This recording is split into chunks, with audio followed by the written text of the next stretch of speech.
કોઈની પનોતી ક્યારે કદી ન પહેરાય.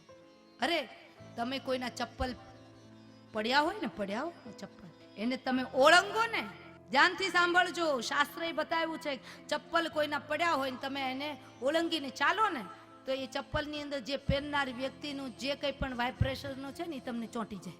બીજા નંબરની વાત કે તમારા ઘરનું જે પ્રવેશ દ્વાર છે એ પ્રવેશ દ્વારની પાસે, બિલકુલ પ્રવેશ દ્વારની પાસે ચપ્પલ કોઈ દી ઉતારે નહીં. શું કામ?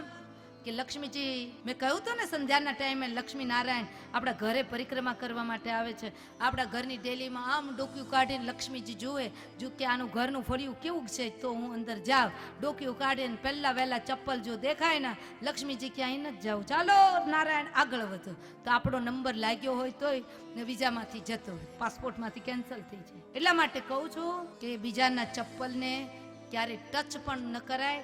અને ઘણી બહેનો દેવીઓને આદત હોય છે, નાનામાં નાની આ બધા સમાજ દર્શનમાંથી જે મને મળ્યું છે એ હું તમને કહું છું કે ઘણી બહેનો ચાલી જતી હોય, ચપ્પલ હાથમાં પકડે અને પછી હાથ ધોવે નહીં, મંદિરની અંદર જઈને પગે લાગે.